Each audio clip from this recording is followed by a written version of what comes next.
3, 2, exhale. Good job. Rebecca Wright, a personal trainer, and her husband Daniel first met on season 8 of The Biggest Loser. They together lost almost 250 pounds. But in the last 6 years, they've gained almost all the weight back. Daniel and I have never given up since Loser. We've seen some pretty big downfalls. We've put weight back on, but we've never stopped being healthy. Wright participated in a recent study that helps explain why she and many other contestants have regained most of their weight. 2 more. The more successful you are at losing weight, the slower your metabolism will be and the more hungry you'll be.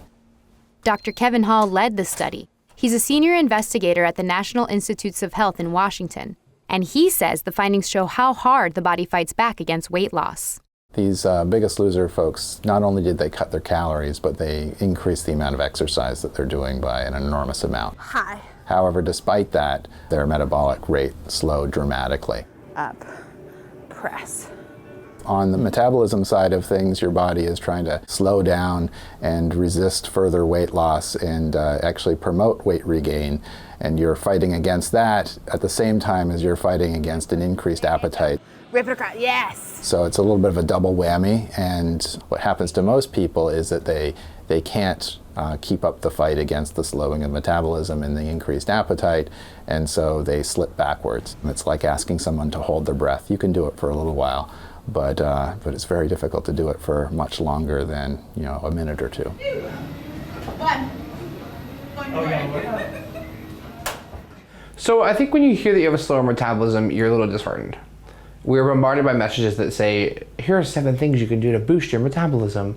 I saw on the program at 4 p.m. today that if I eat this, I'll have a faster metabolism. It's this word that's been thrown around since I was as young as I can remember. I have to stop at Aldi and get wraps for burritos.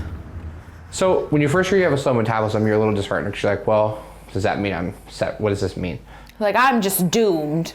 I'm never gonna be able to lose weight. Does that mean you throw the towel in? No. You get to eat soon, mi amor. So now we know why this happens to us and why it's hard. So now it's like, oh, because someone medically is saying, hey, it is hard. But the other answer is it's saying it's not impossible. There are people from the study who have maintained weight loss. So I think the point from the study is, oh, here's why I've been yo-yoing. So now what can I do to kind of design my life to not do that as much anymore? And this time doing it reasonably and doing it slower, so hopefully there's not this big swing that we saw after Biggest Loser.